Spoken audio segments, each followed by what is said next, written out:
What's up, guys? Jeremy here with the Hockey Movement with special guest star Jim. Jim, you've grown your hair since the last video? Yeah, you can never go wrong with too much flow. What do you think? I'm going to say probably like this look better. Feels a lot cleaner. We're going to go with that. Thanks, Coach.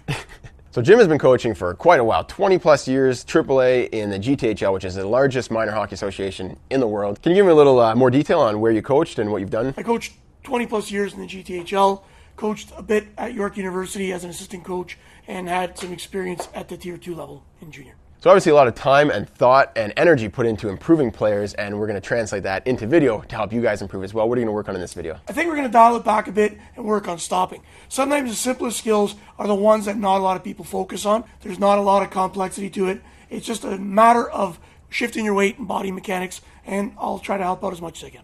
Let's go. Let's do it. Stopping is more of a state of mind than it is a physical activity. Most people that can't stop panic when they feel the ice pushing back underneath their feet. Think about it. You're on top of the ice.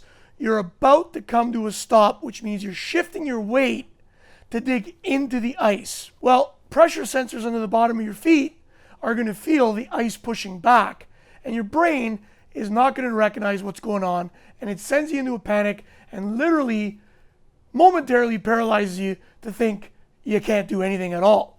So if you can overcome that and expect the fact that the ice will push back, you can learn to master the ice and push into it as much as you want, anytime you want. So there's no reason why, when applying a bit of pressure to stop, that the ice should throw you off and knock you down. First thing you want to do is get low as you stop. I've said it before in a few of the other videos.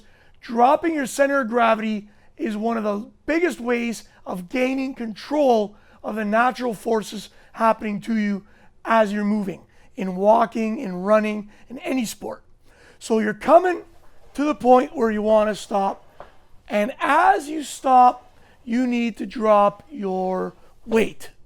Now what that does, dropping your weight, makes your blades sink into the ice. It's the pressure you need to counterbalance the force of the ice pushing against your feet. If your legs are straight, like most people that can't stop, and you try to come to a complete stop, the ice is going to push against your feet, and you got nothing there to push back. So it's going to throw you, and you're going to end up falling. So remember, dropping your weight is the first step. Second step really is just pivoting from your hips without even really concentrating too much on your feet. It's a quick pivot. Really, it's all it is. Just like a door hinge or any type of swivel, it's a swivel, swivel, swivel, swivel. So when I'm working with kids or even adults that want to learn how to stop, first thing I do is get them to sit and then get them to swivel. Pivot one way, then pivot the other way. You can do half swivels as a small exercise, or you can do full swivels. Full range of motion swivels. Here's a trick. Both the drop in weight and the swivel need to happen at the same time. So here you are. You're skating, and 1, 2, 3, drop a sit. That's the motion right there. I'll have a look at it again. Realize that you are not going to be good at both ways. Don't get discouraged, and make sure you practice stopping both ways. Do not favor one side. Realize you're not going to be the best at both ways, but you work on your shortcomings in the situation. It'll definitely pay off in the long run. You dropped some really good points there. Awesome demonstration, the swivel, talking about the skill. I think the biggest one, and something that I've heard from a lot of beginner players, is the mental barrier. Just being too afraid to actually do it. They don't want to fall over. Skating's a very unnatural activity. Like, you don't do it. All your life, you're walking straight up and down with no knee bend. You're depending a lot on your ankles to do most of the work.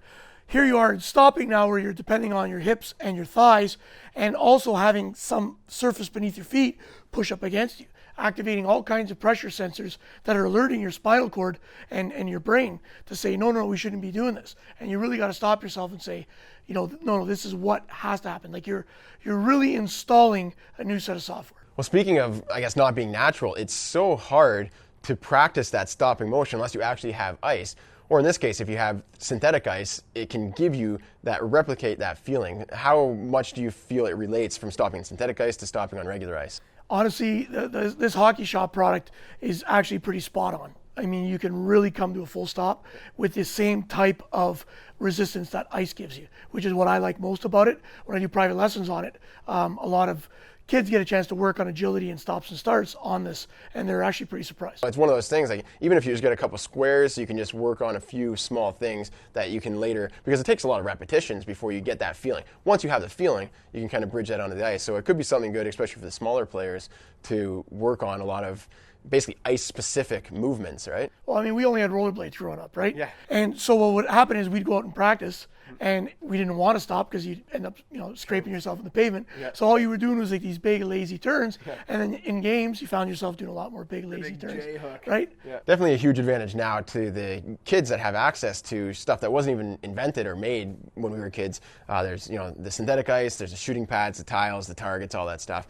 If you guys are looking to pick any of them up, I got a link in the video description. I'll take you to hockeyshot.com. Browse around. You can find stuff for under $50, or if you want to get into more expensive stuff, the synthetic ice is really cool, but a little bit pricier.